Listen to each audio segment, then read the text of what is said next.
Hey everybody, welcome to KM Reviews. I am Niddleman. Today I'm bringing you a spoiler-free review for the movie Split. Now while this is a spoiler-free review, if you stay tuned until after I give my rating later in the video, I will be going over the ending and kind of my thoughts on that, but that is spoiler territory, so I will give another warning after my rating. But as far as the spoiler-free stuff goes, so this movie is directed by M. Night Shyamalan, who, if you remember back in the day when he first started, had some great movies like The Sixth Sense and Unbreakable. Ever since then, though, he's kind of been on this downhill ride, starting with The Village, which was totally mismarketed and bombed, and all his other subsequent movies. I personally enjoyed Lady in the Water, but a lot of people hated it. And then he did movies like Devil and frickin' The Last Airbender, which was completely fucking horrible. And it's just like, ugh. Now, recently he did, last year, I believe it was last year, he did the movie The Visit. A lot of people thought this was a return to form for M. Night Shyamalan, although I personally was not a fan of the movie. It was better than the other ones, but this movie, I will tell you, is fucking awesome. I loved this movie. This, for me, is the movie of M. Night Shyamalan returning to form. And basically, this movie stars James McAvoy as this guy with multiple personality or dissociative personality disorder, whatever you want to call it. He's seeing this therapist who's kind of studying him and trying to figure out the scientific reasons behind it and all that sort of stuff. But this character, as seen in the trailers, this is not a spoiler, he kidnaps these three girls.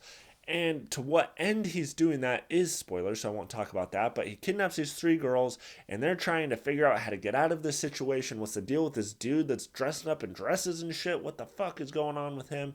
And you have Anna Taylor-Joy, who is kind of the main kidnapped girl. You might remember her from movies like The Witch.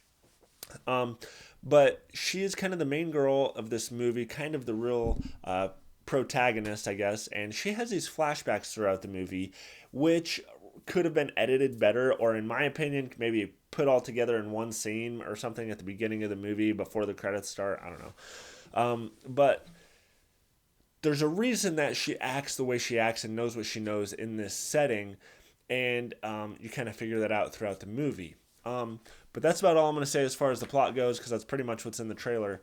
And but I gotta say, the dialogue was great in this movie. The writing was on par. The pacing was good. It was just overall, it was filmed amazing. You know, there were some cool shots, and it doesn't take place in a lot of settings. I mean, a lot of it's pretty much in this underground basement thing. And the acting by James McAvoy, in my opinion, is Oscar worthy. He will never fucking get an Oscar for this movie, though, because it's a January of some sci-fi M. Night Shyamalan movie that everyone's going to forget about a year from now. But man, I believe it was 23 personalities he has in this movie. And I don't think you see all of them, but you see a lot of different personalities, whether it's a little kid, an older woman, a really stern guy, and everything in between. And it's even kind of cool, and this isn't really a spoiler, it's just an interesting take on the movie as far as the multiple personalities goes. Each one can kind of take on its own physical characteristic, and the therapist talks about this throughout the movie as she's trying to explain it to the scientific community, how one personality might have diabetes and the others don't. One might have higher cholesterol, one might be stronger, one might be shorter. It's just these different personalities. They take on physical manifestations in small ways. And I thought that was really interesting and really cool. And I haven't really seen that before. So I thought that was a really neat take.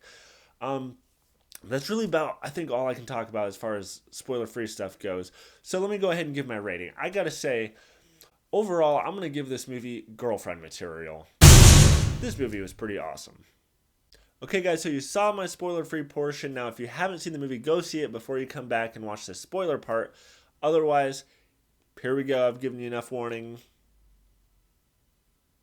Okay, so as far as spoilers go, at the end of this movie, we find out this movie is almost a cinematic universe for M. Night Shyamalan, okay? For the movie Unbreakable, we all remember, was kind of a superhero origin story. We have Mr. Glass, who's kind of a supervillain origin story. And we find out at the end of this movie's actually in the same universe as Unbreakable. We see Bruce Willis. We see him talking to someone in a diner as this stuff's going on the TV about James McAvoy's the Horde guy on TV.